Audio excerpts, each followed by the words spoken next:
Welcome back to our continuing coverage of Worlds 2015, where the international wildcard Bangkok Titans are about to go up against H2k in the fight to stay alive in Group C. Now, last time these teams met, Hjarnan got his hands on Mordekaiser and went huge, 13-2 and 10. Obviously, they can't leave that up again. Now, Yamato Cannon, we have the honor of having your expertise on the desk as a person who has coached against this team. So if you were to give Bangkok Titans any advice going into this match, what would it be? I think the approach you should take in their particular scenario, which the approach I like to take in H2k, is they are playing by the book always. Have this consistent play style. They play around the Drakes, play around the Baron. There's nothing like anything strange about H2k. They're always kind of solid throughout the game. And to kind of interfere with that, you need to kind of throw some wrenches into the cogs.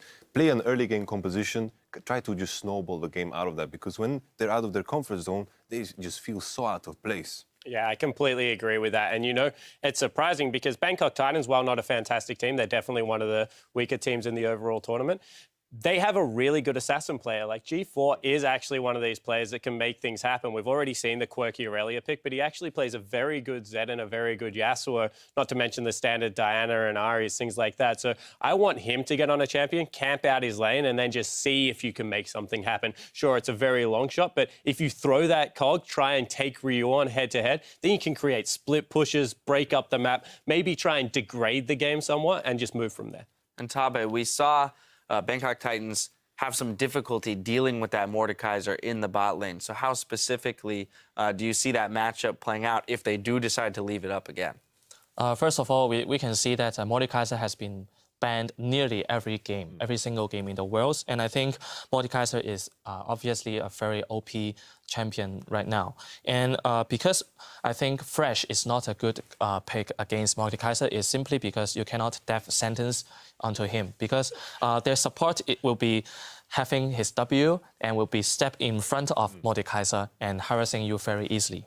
And on top of what Spawn said, because G4's mid lane loves to play assassin like maybe like Zed and Yasuo, so I think their team should consider more about banning Lulu to have a better laning phase. All right, so looking for them to get rid of the Mordekaiser and the Lulu, open themselves up to an assassin-like meta in order to take down each H2k, rather. Now, gentlemen, time for predictions. Yamato, we're going to start on your end and run this way. Bangkok Titans have to pull some crazy-ass shit. I'm thinking bringing the LeBlanc, bringing a Shaco. Why not just go full early game, just try to snowball the game through the max, and maybe they'll have a chance. But I have to lean towards H2k. All right. It's the logical way. I'm kind of the same thing. I think that, like, if there is going to be a weird, quirky game, it will be this one. I think H2k will handle it very well, but I think that the wrench will be thrown early. I'm looking for that wrench. All right, and Tabe finishes up. I have to agree with you two, because we can see that Bangkok Titans is not doing very greatly in the group stages. And I think if the teams, they're so different of their power, because I think Bangkok Titans is so weak against H2k, I think maybe the ban picks is not important too. Yeah. Even they don't have Mordekaiser and Lulu in H2k, they may be still losing because their champion pool and their mechanics are still better than Bangkok Titans. Well, the H2k looking to be favorites here on the desk. The teams are ready, so let's head over to the casters to get us some champ select. Thanks, Dash. And as the teams make their final adjustments, let's check out our starting lineups. Of course, I'm so excited to get into this matchup. Oh my goodness, because Bangkok Titans excite me. There's Warlock there in the top lane, 007X, the Udyr man from the IWCI, G4 in the mid lane, the assassin god himself, Lloyd the AD carry, and Moss, who's Thresh needs to turn up, because I just want people to understand how good this guy is on that champion. Yeah, we'll they definitely stand up for the test. They did okay, but they're facing up against probably the most likely team they can beat here. H2k, obviously, top lane sporting their overwhelming. Still a big disparity, though. Lulix will be here in the jungle. Mid lane, Ryu came into this group looking for revenge on Faker. Didn't really find it just yet. AD carry Hjarnan, supported by Kasing. And if you talk about good Thresh on the side of Bangkok Titans, I just want to see Kasing play Thresh again, especially when he's in his comfort zone, all under the hawk eye of good old Prolly. Well, Kasing's been playing fantastically well anyway. So talking about supports that have shown up, there have been a lot of supports that may be lacking a little bit. We're looking at the likes of PYL here, but Kasing has definitely been playing well. And even if he gets on the likes of Shen, Alistair, his play at Worlds thus far is fantastic. I mean, you heard the guys talking about pick and ban earlier and how the Mordekaiser came through for H2k last time these two teams met. despite the Mordekaiser, that game was actually fairly close. And it was honestly a pretty hard carry performance by Kasing. I mean, it had an amazing, amazing Alistar game. Yep. It actually had them win the game in the first place. So as weird as it sounds, this is a closer match than I think many people think. It is still probably H2k favored, but it required not only some really strong champions, some really, really high-level play to even win that game last time. Yeah, Kasing in that game on the Alistar, one of the few supports not messing up the combos in this tournament.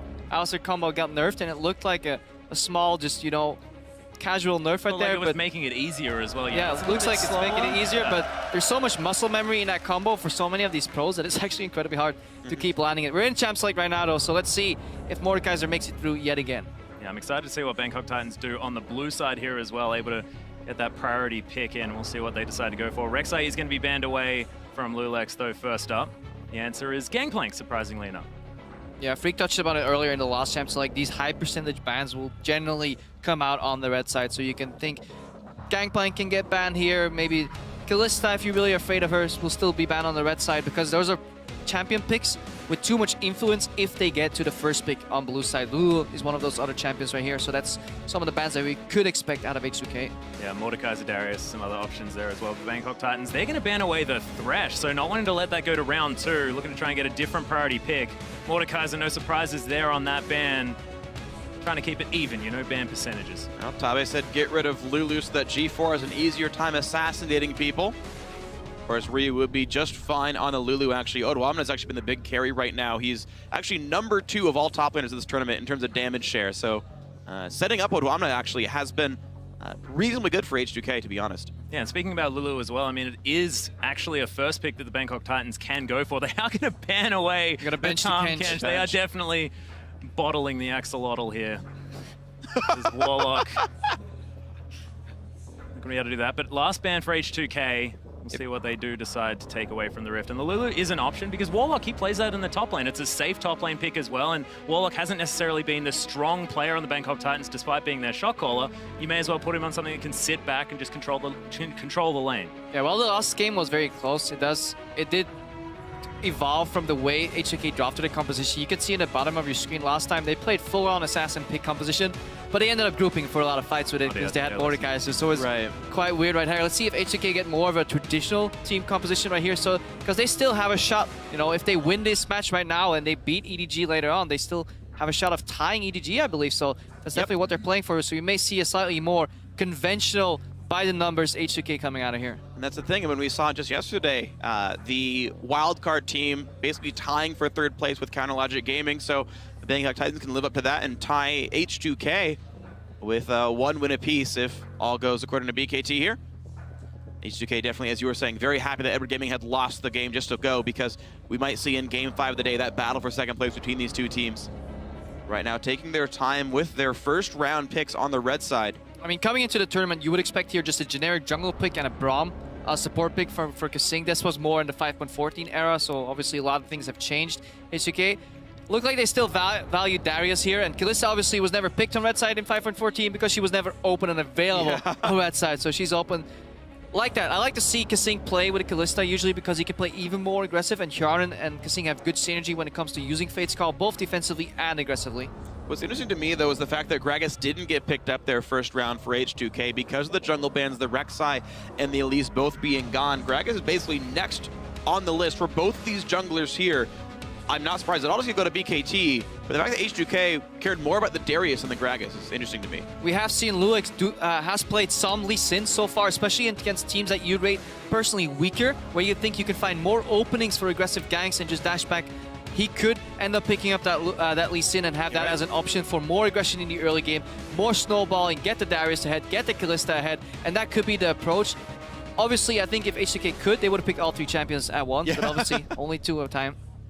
And instead, they're just picking multiple knockups here, of course, with G4 being able to play potentially that Yasuo. That is so many opportunities to get that last breath off, but H2k now to answer.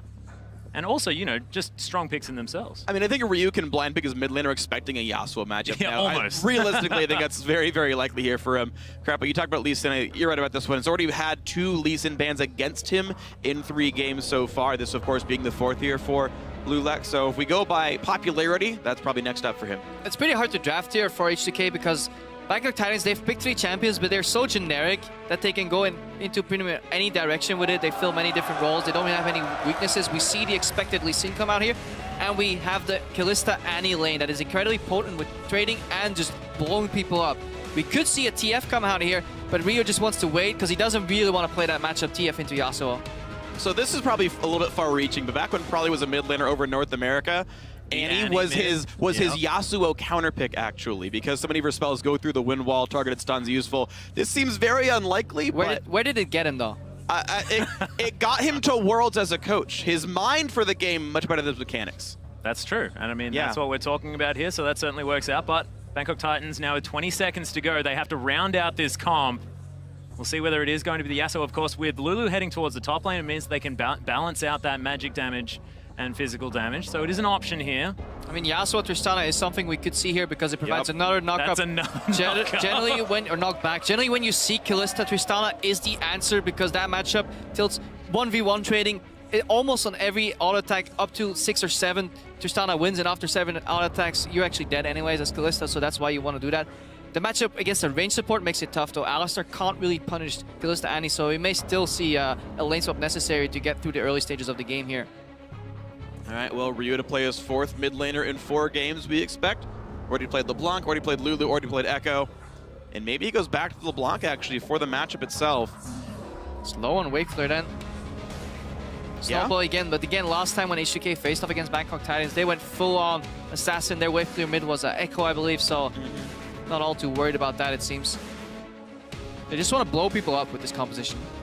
No, Lissandra comes through, so a different point-and-click stun for this champion. Still can lock up the Yasuo, and in fact, his dash, that E, does get interrupted by Roots, so Lissandra can easily create distance by Wing while he's mid-dash and getting away. Yeah, and what I really love is the massive pick potential here as well. You Glacial Path in, you get that Frozen Tomb down, and it can mean that Odoamne can get to that point of being massive with the Noxian Might. He can start beating the heck out of people after that initial pick, with the help of Tibbers there as well from Kasing. Yeah, I agree. H2k's composition definitely very good at setting up for this Darius. A lot of ways to go in. You expect Righteous Glory or Talisman of Ascension to come out from Kasing in the support role, so setting up for a big Darius carry, and Odoamne has been the carry for this team this tournament. See if that works out for him. Incredibly well-rounded composition for BKT though. If they get through the early game and they don't get smashed by a couple of aggressive ganks and they can avoid these, roams from Kasing where he lands the flash Tibbers, their teamfight composition later on in the game is actually incredibly strong. They have double tank for peel, they have a wind wall to cut off one of the entrance points to the fight, they have a holistic counter to Juggernauts and just pick composition with the Lu who can just kite them for days, and then generally they have one hyper carry in the back, Tristana, who can actually get a Zeeks from the Alistar, so there's a really good win condition here for BKT if they can play to their strengths, which is something we haven't really seen from the weaker teams in this tournament overall. We'll see if BKT can do that. I think this is one of the best comps we've seen from them all tournament long, so if you guys think they can do it, then tweet your predictions into @LullySports on Twitter. Tweet the hashtag BKT win or the hashtag H2k win. We'll see who comes out on top from the fan vote. Of course, in about 35 minutes, we'll see who comes out from the game itself, but we are here, Bangkok Titans, with a chance to look at a tie for 3rd place in the group. H2k basically need this win if they want a chance of making quarterfinals, because they can face Edward Gaming at a possible tiebreaker a bit later on in the day.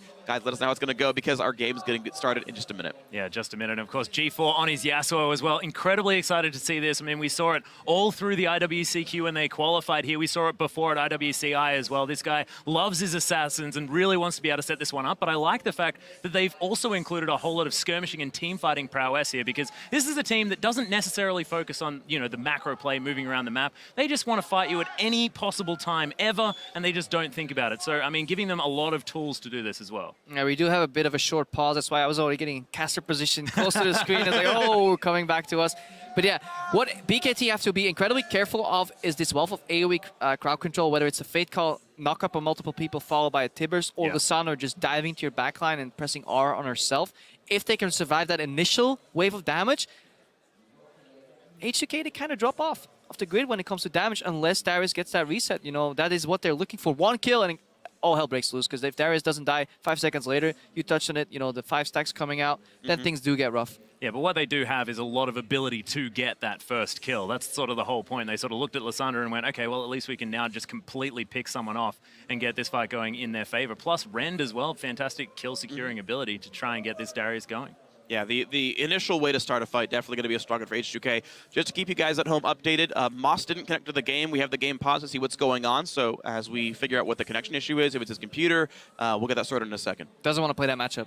Playing Alistar is incredibly, I guess, it's a bit of a boring matchup into double range because you have to spec into heal early, so you basically become a heal bot, and then you rely on stomp Lloyd. around yelling a lot is what Stomp around yelling while you hope your AD carry avoids poor trades 2v1, and you just want to go even on CS up until the point where somebody overextends or you get a gank, and then suddenly that combo becomes gold for engaging, and then you can get the kill.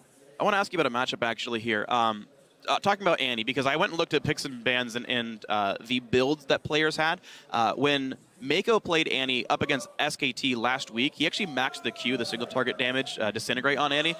Is that actually normal? I thought it was normally W for like more AoE burst. I've always liked playing Annie with Q max because I feel in an entire rotation your Q will come up again and you can do a 1 extra damage spell. But overall, when you look at team fights, the second your W hits 2 people and you want to go for multiple people Tibbers, then W kind of trails ahead. I don't think the cooldown shifts on any of the abilities. I think Annie's Q and W are static, so it's only damage. But Q is half the cooldown of a W. So overall, you're more likely on single targets. Q max is better. If you're very confident in yourself and you think, well, I'm going to consistently land multiple man Tibbers and Ws, then W max is the better approach. But for short lane trades, if they happen to go as far as 5 seconds, 6 seconds, getting the second Q with more damage in as they walk away could win you those trades. But we've seen this tournament so far, very few bot lane trading, because every time you step forward for a trade, well, you have 2 teleports behind you, and then you learn your lesson. Yeah, I was actually going to mention the 2 teleports as well, because we were talking about Bangkok Titans, the fact that they don't necessarily move around the map quite as well, but now we've got H2k with the double teleport. The fact that now Bangkok Titans, they need to be very careful about where they're moving on the map so that they don't get caught out by what they use to get themselves here in the first place. Yeah, well, it's going to be the thing to watch for. G4 not with the playmaking to get around the map. He's going to be all about the one-on-one, the exhaust in the mid lane. Double TP from H2k, going to be trying to make, again, those aggressive moves all around the map, trying to make things happen with all their engage tools. Yeah, and Ryu is actually just an incredibly smart player when it comes to that. When H2k play triple carry comps into double carry comps, Ryu is actually very smart, and he likes to trade his life to just take out another carry. And if you do that equally, suddenly the game becomes 2 carries versus 1, and it's incredibly hard to just win a fight on a single carry. As we saw one game in the European LCS, Ryu was playing Twisted Fate against SK Gaming, and he would continuously just dive in, take out one guy with him in his grave, drop dead, but that way the fight would propel forward in a manner that Hjarn could continuously clean up untouched in the back. We may see this exactly the same if Ryu plays that way on Lissandra. But the game is unpaused, ladies and gentlemen. We're on to the rift for the Bangkok Titans taking on H2k. Bangkok Titans looking for some revenge to try and get themselves a win on the board. And meanwhile, H2k looking for their path into the quarterfinals. They win here and they beat Edward Gaming a couple games later. They have that ability to tie break if all else goes according to seeding. Well, Moss and G4 now hanging out in the river. It's a pretty standard defensive start here. We've seen a lot of teams grouping up, trying to get that deep vision. But this time, everyone's just chilling out, observing the waters at the moment. 30 seconds. They're pretty waters. Yeah, well. Got nice waves going through. Exactly. Beautiful. Slightly girls with bears on their back as well. the scenic route of Summoner's Rifts. Slightly losing matchup in the bot lane, as we touched on earlier for Lloyd and Moss, but it's manageable with heals. Whereas Darius kind of gets countered by Lu pretty hard in lane, gets kited, gets denied, range versus melee. So does Nar as well, that is apparently. When you face Bengi, most things are losing matchups. Bengi wins any matchup. Point. So this is why actually Odoamne is opting into double jungle to get past those rough early few levels. Also, Darius Lee Sin has a pretty decent double jungle overall. H2k initiating lane swap here. And they secure themselves 2 quadrants of the jungle, so no 3-buff shenanigans, anything. They may actually get more if they actually invade here on the enemy. We may see that from Kasing and Hjarnan. I think this is really smart just in general as well from H2k, because it was a weakness that was worked out by a lot of the other IWC teams when the Bangkok Titans were actually getting here. Is we do have a little bit of an invade coming through. Warlock does manage to get away, but 007X taking a lot of damage. Ooh, they take a sentinel. That's a big deal. Now G4 winning in the first trade against Ryu, though, so advantages across the map, but I think it's definitely a better one for the HK duo lane to steal part of the blue buff away and really screw this duo jungle. Yeah, you can't afford to start there with no wards defending the jungle entrance. You know if you've played any scrims, you know that this is a viable strategy. If H2k opt to predict the lane swap or lane swap themselves, this is exactly what they're going to do almost every game. This isn't something new. BKT should have been ready for this. Yeah, this is the weird thing. Like, from all my experience playing competitive games, things like this are very easy to practice against 0 people. I even, like, had a team where we practiced lane swaps at a 5-0 just to get the repetitions down right. So that's honestly very surprising that BKT screwed this one up, but they're behind because of it. Well, it's what Bangkok Titans couldn't do. They couldn't actually work out how to play against a lot of these lane swaps. It was considered their weakness, and then they used double teleport to try and make up for that issue, the fact that they just try and get themselves into a regular laning scenario. But happening this time, and Lulex is just going to come in and say thank you very much. Yeah, Moss did the same thing Kasing did, he just did it later. It's like, oh, support's moving into the enemy jungle instead of sitting in lane. That's a great idea. I'm going to do that too. He moved in, but it's too late. They're behind on the tempo. Probably like stating it whenever you talk to him about lane swap, he says they're behind on the play. And H2k right now, they're ahead on the play because their tower is already melting. The wave will be bounced back for Odoamne, and he will spiral ahead in what initially was a losing matchup. This is really impressive as well by Hjarnan. He's actually saving auto attacks, making sure he's rending the last and everything, just optimizing the amount of damage he has to deal to the minion waves. They're setting up this turret, and looks like they're giving the gold to the AD carry. Mid lane matchup, still a close one. Exhaust used for not much. You can cancel the Sounders E if you knock her up roughly in the period where you predict her to use her E. So if that knockup came slightly later from G4, Ryu would not be able to proc the second part of his E and the relocate. That means Ryu would have likely had to flash. So that's a matter of not even seconds, just like milliseconds. Wait, that knockup just came slightly later. G4 could have actually forced the flash there in the mid lane. Maybe that's why he exhausted. Well, Bangkok Titans are going to utilize the fact that Tristana pushes turrets extraordinarily quickly to lock down that turret despite being a little bit late to that party. And both mid laners did head back. Well, actually, Ryu, he's made his way back towards the lane now. And Odoamne right now didn't preserve that perfect freeze because he knows he will be matched. When Darius bounces the wave towards himself, he wants to farm that for a while, but if somebody comes in and pushes him on the tower, the benefit of that freeze is actually turned around against you. So now you can see Odoamne starting to push out in the top lane. Then he frees up as a resource as well, and H2k can move him around the map. They actually like diving bot lane with freeing up the resource that is Odoamne. If not, they'll just swap the lanes around and keep him away from that Lulu, avoiding that poor matchup, and propelling his farm. Look at it, 16-3. Yes, that can even out, but it'll take time for Warlock. In that time, Odoamne is free to do whatever he wants on the map. And we'll see where he goes. Tracked it for the next couple of minutes here. Right now, the bot lane matchup already looking good for H2k. You can see they're plus 10 minions right now, and you talk about double range versus a melee support, and you can see how far back Lloyd and Moss have to play. They don't have the tools to win this matchup. Yeah, massive wave being pushed in the bottom too, so pressure everywhere except mid lane here for H2k, and they're using that to just get Lulex in a good position, potentially to make some plays, finding enemy jungle later on.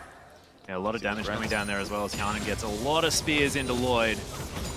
Moss hanging around. They do have G4 cheating towards the bottom side. Actually, there's going to be the pulverizers. Kasing Moss used the flash to get back out. Exhaust down onto Hjarnan as there's a flame bonus left, but he misses it. The slow goes down, and they're now focusing on this Callista as Lloyd still few spears in him, but not enough. G4 even making his way into the party, but Odoamne's here as well. Is Kasing going to fall down? The heal comes out. Nice flash after the E as G4 is going to have to back away. Headbutt to try and disengage as everyone's here for the bottom lane party.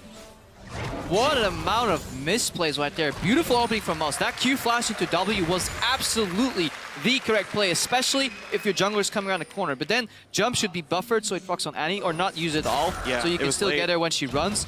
Hjarnan was overextended trying to peel, but he didn't get punished. The fact that 007X misses a body slam flash is an incredibly large misplay. He could have just gone for Hjarnan instead of trying to greed for Kasing. And if you hit Kasing, you kill him, and that's actually a good play. But to get nothing at all for a summoner spell, huge mistake. Well, Lulex is actually, I believe, discovering 007X here, but doesn't look like 007X is going to be in too much trouble. G4 making his way around. Sightstone already done for Lulex. Actually rushed that item first. No longswords, no upgraded smite. So he gets to invade for free here, which he's got to feel good as a Lee Sin player. And Lulex very often gets the criticism that he doesn't help his lanes as well. Well, I'm just going to ward for them. Let them help themselves. Hey, it is helping. I mean, he is playing Lee Sin. If he's just trying to play a farm game against Gragas, it's not a good way to play the matchup. So maybe we'll see more from him, but you can see the attempt at a trade right there. 3 to 4 hit Ren definitely does a lot of damage, and keep in mind there's still a Vamp Scepter on Hjarnan here, so he's going to have an easy time taking trades like this. The thing to be said for Lloyd is the fact that he's now caught back up in that farm, only a couple behind. Yeah. A little more of a wave there for Hjarnan. G4 is still just clearing out this minion wave, and we'll see. He's tied with Ryu. Yeah, how this middle lane works. But yeah, top lane minus 14. The ulti comes across from the Fog of War. G4 really wants this fight. Don't believe he blocked any of the spells with the wind wall, but he was looking for the glacial path there with the wind wall to stop that one from coming out. yeah, you can even stop her Q if you time it literally perfectly from hitting you. Instead, Ryu just walks away casually. Lose half his health, but he's got some potions to stand back up with, so it shouldn't be too bad. Guessing just misses the stun there. Wanted to tag Lloyd. That would have been a really brutal trade there. Yeah, the entire dynamic of this lane changes at level 6 because Annie can obviously play very aggressively with the threat of Tibbers and Fate's Call being defensively. But Moss can also start fights where he can actually wait for his AD carry to follow up a lot longer because he will have the Alistar ultimate available to him to basically become unkillable, especially since Yarnan and Kasing, when they want to threaten a target, they need to use cooldowns. You will never use a cooldown on an ultimated Alistar, so he can actually just stand there and not take any damage at all for a very large amount of time. Looks like a blue buff steal is going to come through here for H2k as well. Seem to have that one's number. Ryu is going to lock that one down as well. G4 making his way towards mid lane. Of course, G4 doesn't mind about it too much. Probably one of the worst champions with the blue buff in the game. Yeah, but the map is being divided. It looks even, you know, this team gets a blue buff, this team gets a blue buff, but at the same time, because the top side of the map is so heavily H2k favored, that means Oduamne is playing without any constrictions, and that's why he's trailing ahead in CS right now. Look at the numbers, 30 CS already ahead, and again, a losing early game matchup. H2k played around that beautifully. They were ahead of the play, and they got Oduamne ahead, and now he's reaping the benefits. Yeah, think about it. We're equal in kills, we're equal in turrets, and yet H2K is up 900 gold as a team, and that's because of lane matchups. Their bot lane's pushed in and yet outfarming. Their top lane just ahead by more than double in CS now. I mean, so many things going H2K's way, and the game just going slow like this is totally fine for these guys. Yeah, and the fact that Warlock as well, he was just wandering around the river for the last, I believe, about 5 minutes, waiting for his wave to head back towards that inner turret because it was too dangerous for him to head out that far, especially against Oduamne. Yeah, and especially against passive teams, or teams that are playing as passive as BKT, your teleport generally comes up every time a play is made. Usually, the way you punish teleports, well, you make a play, you take a loss, but then the next fight, they don't have teleport anymore, and you can maybe make a play in a favorable matchup somewhere else, but BKT is too afraid to do that, so every time right now they're going to make a move, H2K will be ready with double teleport, and then it just promotes such a passive game right now, which is in favor while H2K is still ramping up for that mid-game spike. Of course, they've got 3 threats. Yeah, looking to finish off the static shiv now as he heads back to base, but Ryu making his way up, and it just feels like H2K are biding their time. It feels like they're just more than happy to get this one done. So we can see what else H2K wants to do then. Of course, they're happy to wait around, but as the team that's supposed to be a bit better, we'll see what kinds of plays they can make for themselves as they hope to eke some kind of advantage. Dragon's up, bot lane's pushing, but Tristana just got to recall for BF Sword, so Hjarnet's next choice should be to run away and go back to base. This trade should actually make that even more likely. Yeah, Hitbuff Pulverize did land. There's the Rendo as the Tibbers comes only down. 5. Moss doesn't have level 6 yet. Ryu comes in. Nice exhaust, but it's not enough. Frozen Tomb onto Lloyd, but now he's able to get the auto off, picks up the kill onto Ryu, jumps forward, the flash is there, but that fake score was so well timed. Kasing in there as well as 007X, so close to dead. Oduamne picks up Lloyd. Wild Growth comes in, but Warlock, oh my goodness, that shield was so good. G4 wants to find something, flashes forward, last breath is there, but he goes down so quickly, can't even pick up the kill. Huge misplay by Lloyd. He ulted Kasing instead of Hjarnen. Fate's Call saved him the entire fight, turned around at the teleports. It's like Doa said, you know, Lloyd, it's your friend. Lloyd, really? Did you do that again? Yeah, he jumped in. They didn't think about Fate's Call, and again, this is what we talked about. It changes the dynamic of any 2v2 bot lane. He could have gotten a reset and cleaned up the fight. Instead, takes the wrong target, lose the fight for his team. G4 wasn't there. We were talking about what did these teams need to do. Well, H2K, they don't want to team fight 5v5, but they want to move around and make picks. Ryu was 10, 15 seconds earlier in that bot lane than G4. You can see that again on the map. Look where Ryu is on the minimap already while this entire exchange is going on. And look where G4 is at the moment. He has to path down all the way.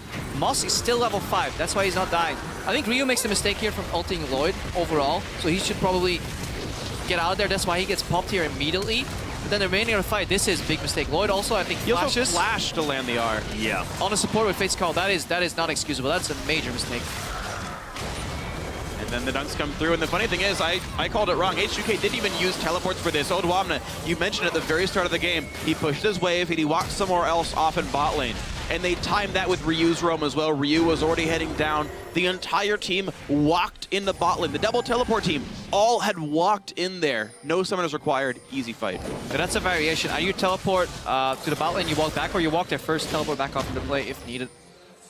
Well, 007X has found a very large Darius here in the jungle. Explosive cast come down. He's looking to try and start something here. Barrel's going to get the slow, but Lulex is around. There's the rocket jump. Try and close the distance as the Bangkok Titans picking a fight, but I don't know whether they'll be able to find too much. That was an ult. He could have ulted Lulex and set up G4 for another attempt right there. This team still looks confused. 007X ulted Odwamna back and then walked away like, just kidding, I don't want to fight this anymore. And then kind of turned around and said, oh no, my team is coming. This is catastrophic for BKT. I mean, Lloyd could have even ultied and procced the Yasuo ulti off the back of that one too, but they just weren't aware that Hjarnan was in the bottom river. He was a little slow on that rotation. Again, because H2k is playing really good with in terms of vision denial, double pink ward. If you can't see anybody, you have to assume that they're close. That's generally the way you play the game. So that's why you want river vision. If you can see somebody's trailing on the play, if they're behind, then you can punish, just like 007X being punished right here. Most definitely, as Hjarnan's going to pick it up, just presses E. Beautiful block on the body slam. Kissing walked in to make sure nothing can happen there. Really nice play by H2k. You can see the mechanical skill difference. The heal from Odwamna, and also kill him. He doesn't have flash though. Now Lloyd is going to be able to hobble out of the way of that one, but that passive was doing so much damage. Oh dear, this game is starting to really break apart now. H2k, I asked, what are they going to do to break this game open? We know they're the more skilled team, and it was very intelligent roams by these players. We looked at BKT's lineup, and after the third pick, we're like, oh, this is a Yasuo composition. They even grabbed Tristana. They have 1,000,000 ways and a half to set up G4. G4 is even winning mid lane for a short time, and yet they never set up these roams to pick people off from the side lanes. Yeah, the correct play to play around a Yasuo composition is you roam away from him. You use the innate wave clear advantage that Lissandra brings to that matchup. You push him in, then you roam away from it. Doesn't matter how many setups he has for his ultimate if he's not arranged to cast that ultimate, and that's exactly what H2k did, and that is why they're right now 5,000 gold ahead of BKT. Moss trying to save this turret here as well. Hjarnan, only a couple more hits are going to be able to lock that one down, but first Dragon, now 14 minutes here for H2k. It's just Kasing and Lulex hanging out. There is vision available for the Bangkok Titans, but no one's here just yet, and Hjarnan's going to have enough spears in it. Yeah, look for the Bangkok Titans to just go all in for a group. That's what they want to do. They still have an incredibly teamfight-oriented composition. We've dubbed it the Exodia composition, where if you combine all members right here, G4 trading with Ryu. Yeah, Frozen Tomb comes in, but there's the stun. Everyone in for the party. How about some overkill there, H2k? How about you go to the source of the Yasuo? You get him himself, multiple point-and-click stuns, easy pickup. That wasn't too hard there. H2k now with so much deep vision. You've been talking about the whole game, Crepo, and definitely know exactly what's going on. Even their sweepers are used in unison there. You saw the smallest of Venn diagrams there. The circles barely touched, making sure that little section of the jungle had no wards in it to make sure these roams are going to continue to be safe. There's a pink ward as well, so that entire strip, that normal path you take to and from mid lane and that left side of the map, unobstructed by vision, they can keep using that until BKT rewards it as they do now. Yeah, Odwamna has always had the support of either a player or multiple wards near him to make sure that he can push in his melee versus range matchup, and then just get the control and then leave. That's the way H2k have been playing, mostly because Hjarnan and Kasing, they've played with less resources but still trade out ahead because they were just a superior duo bot lane overall here. So H2k individually outclassing, but also in terms of approach to this game, just a step ahead of Bangkok Titans the entirety of the game. Kissing now with distortion boots as well, so a roughly 4-minute cooldown on flash now means, again, more plays can be made. The game is opening up so quickly. The next 5 minutes probably going to be very explosive, with H2k earning a lot of their gold very soon. Odwamna actually looking for something here in the mid lane as G4 is getting a lot of attention. Of course, this guy does tend to be the carry for the team, but does like to split push, make himself a nuisance on the side lanes, but at the moment still just hanging around here in mid, and Kasing is the scariest little girl I've ever seen. Have you seen The Ring? No, that's definitely too scary for it. I mean, if you compare the visions right now from H2k against Bangkok Titans, it is the complete opposite. H2k have a wealth of deep wards in the enemy jungle. The only really ward that trails ahead of the river is one ward around Scuttle Crab here from Bangkok Titans that sees Dragon. That's all they have. All their other wards are so far in their own jungle. So they're playing on a third of the map, and H2k, they're playing on the remaining 2/3, and they can map out exactly where you are. And H2k, if they avoid the one way for Bangkok Titans to win this game, which is allow them to group, they can simply just tear them apart left to right, split push, and then collapse when a pick. That's the way they usually play. Push out side lanes, force somebody to defend rather, and then collapse on one of the side lanes or just pincer mid. They do it really well over in Europe, usually when they play, and I don't think Bangkok Titans are ready to counter such a play. And Lloyd's getting completely zoned off. There's the flash forward. Flash a little bit late there from Lloyd as the kick lands as well. He smited the Decent creep. knock-up. He smited the creep to let his Q connect. Really good play by Lulix there. Was body blocked by a creep, but he just said, I'll smite it out of the way. Q connects into Insect. And the stuns were layered beautifully enough. Ryu with the long range ulti walked forward to the W so that Lulix could walk to ult him instead of having to insect or to flash to make the kick happen. So a lot of things going right there for H2k. And you're just seeing the difference in the mechanical skill and coordination of these two teams. BKT, we knew were outclassed, but even just showing the examples of the high level of skill of the H2k players is nice to see.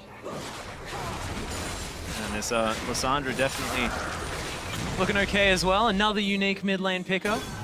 No, we actually saw Kami play it. Oh, that's I a good believe. point. That is a good point. I believe he's actually the Another PTL one question for Ryu, winner. though. Yeah, Pain Kami, I believe, was the first player in Week 2 to pick a new champion. With mid lane Lissandra, so anyone who voted that one, congrats in the Hall of Fame. Lulix knocked around, but only one man gets ulted, and that's the guy with Fate's call on him.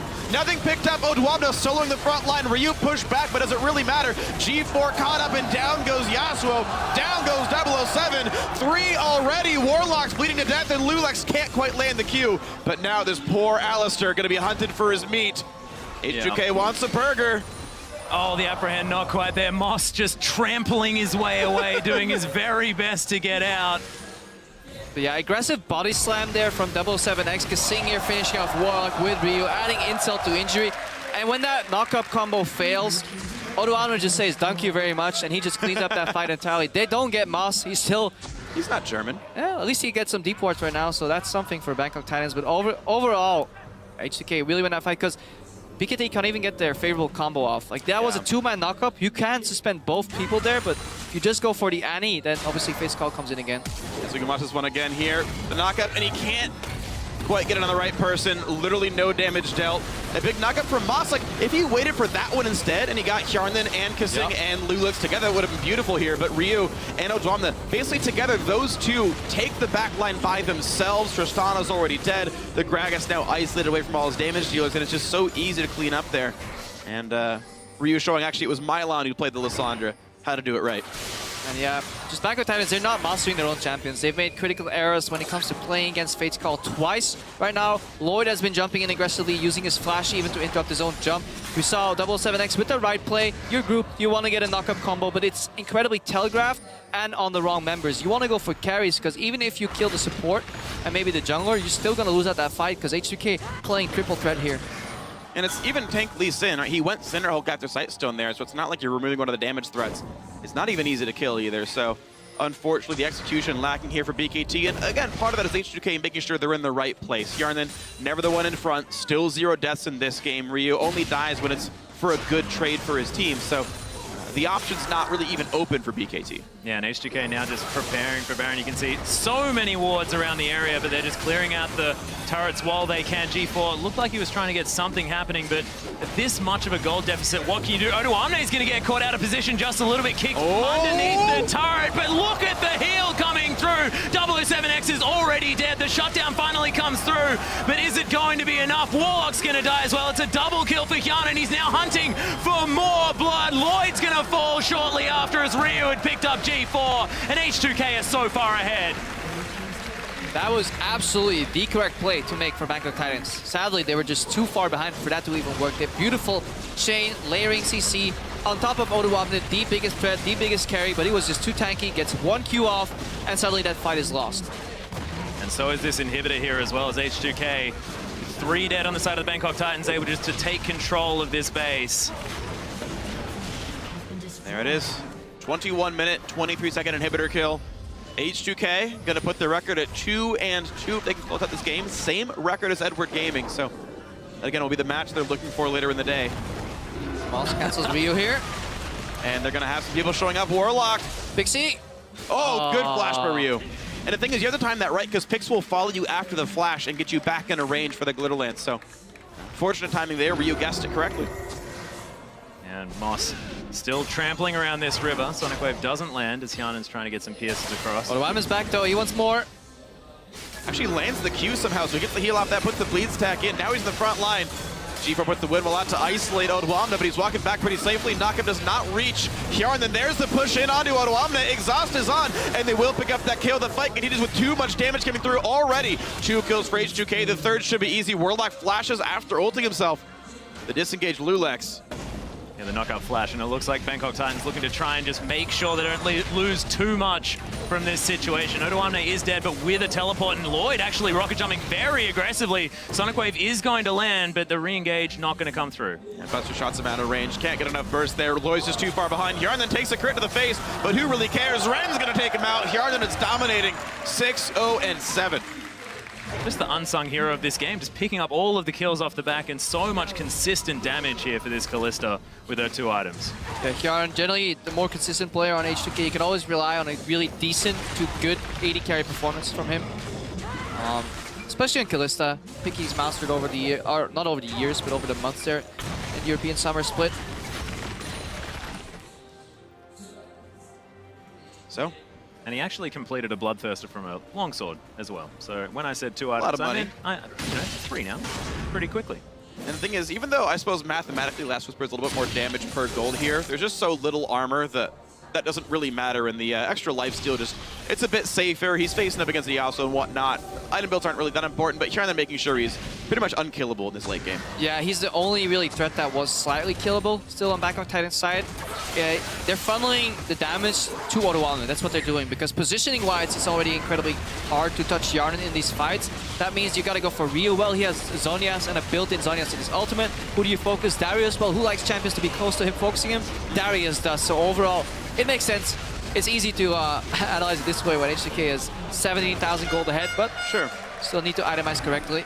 Now with the Baron as well on top of that. So H2k now looking to push up these waves and get the last remaining couple of inhibitors as G4 and Moss trying to hold off Odwamna, who's just a one-man wrecking ball at the moment. And looking at ahead at the match against EDG, momentum is very important, especially when multiple games get played on the same day. EDG may be a little distraught by the way they got dismantled by SKT, and H2k could feel confident here. I think the average level of play still was higher in the other game, but Lulex now gets caught.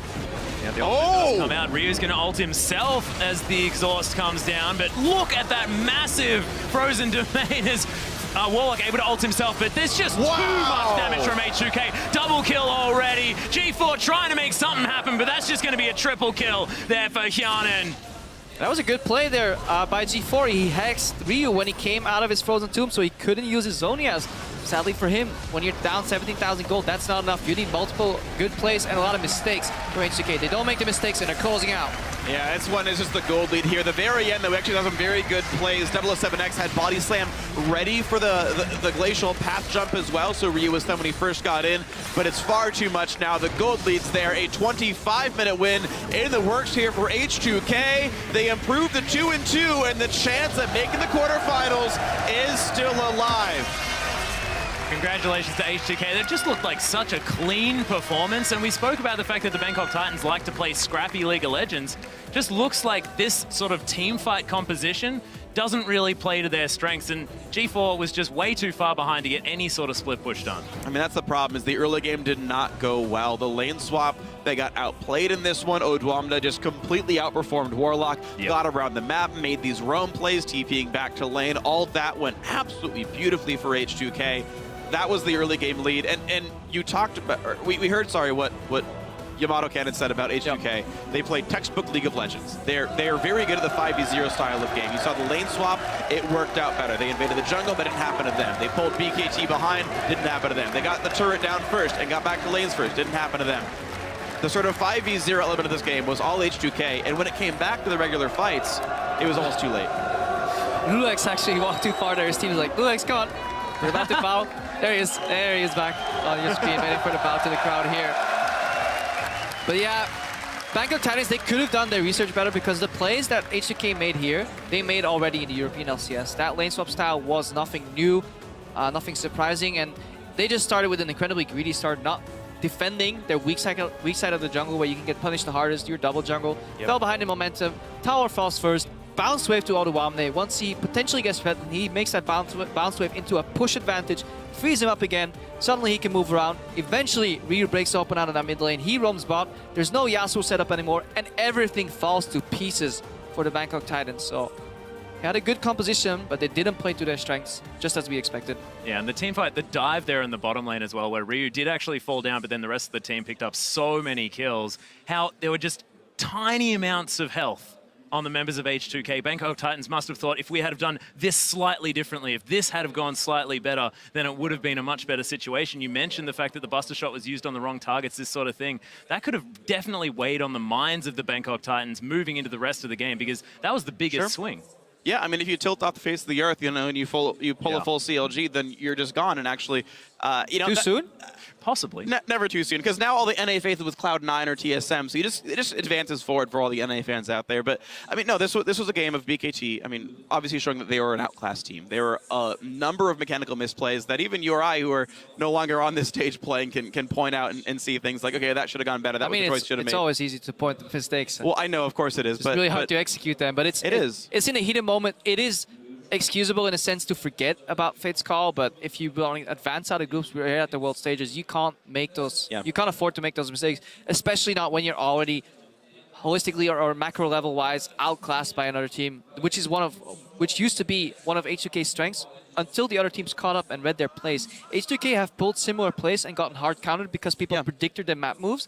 If BKT did better research or just better VOD reviews, they could have predicted some of these map moves here from H2k Gaming. Or at least help themselves get to a position where they could counter whatever they bring up, and maybe just play a little bit safer, have some more defensive vision, stop themselves from falling into this trap, which is what honestly was their weakness in the IWCQ. So maybe next time we see the Bangkok Titans, they would have worked on this sort of side of their play, but seems like it might be a little bit late now. Yeah, well, to their benefit, though, I do want to say I actually like their team composition. Yeah, we said at the very beginning of the game, like, all right, they got to put their big star mid laner G4 on an assassin, get him set up, and it was a very obvious Yasuo setup. The entire team playing support of some kind for him. I do think that was good.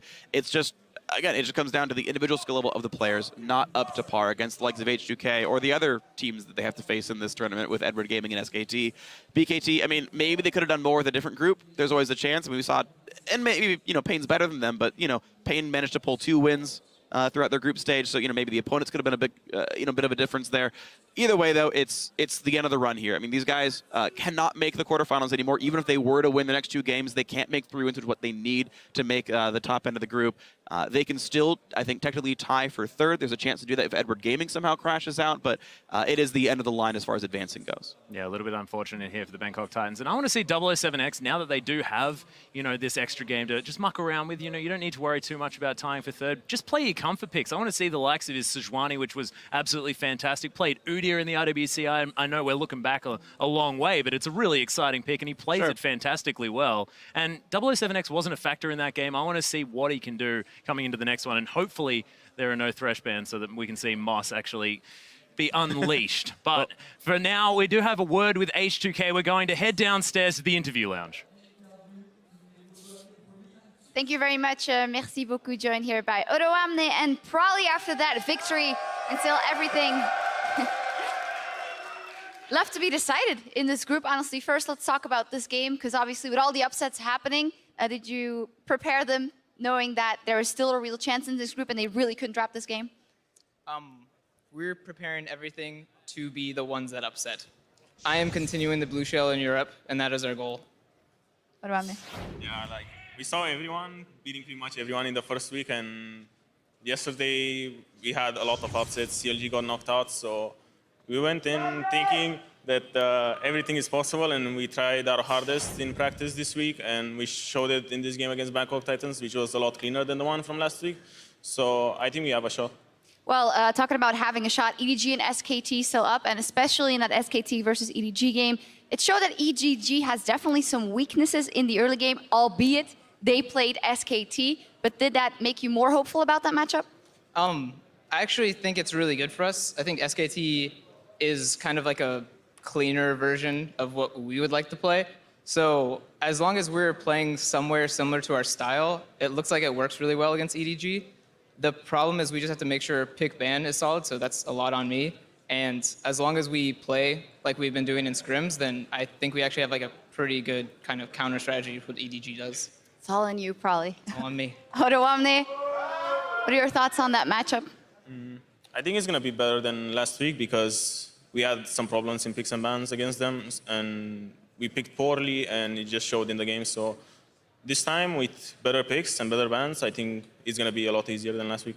Well, in all honesty, in the individual performances, you definitely had some good games, even in the games you were losing. What do you think of the matchup specifically versus Amazing J, as a lot of people have pointed out that he could be a weak spot?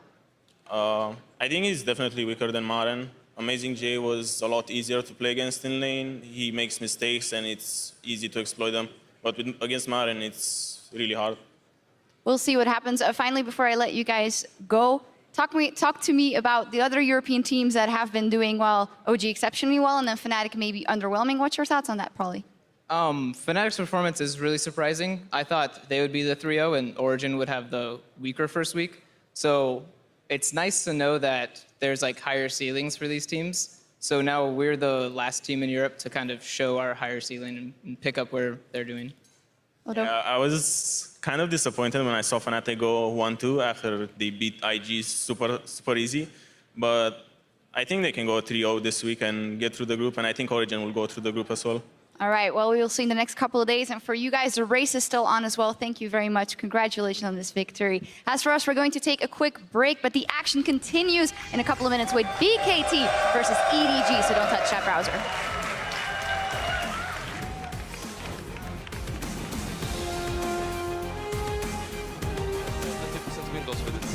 I'm not saying that, you idiot. He said it, right, probably? Yep. He said it. Jumps forward, the flash is there, but that fake score was so well timed. Kissing in there as well as H2k, so close to dead. Oduwamne picks up Lloyd. Nothing picked up. Oduwamne soloing the front line. Ryu pushed back, but does it really matter? G4 caught up and down goes Yasuo. Underneath the turret, but look at the heal coming through. H2k is already dead. The shutdown finally comes through. Warlock able to ult himself, but there's just too much damage from H2k. Double kill already. G4 trying to make something happen, but that's just going to be a triple kill. They improved the 2-2, and the chance of making the quarterfinals is still alive.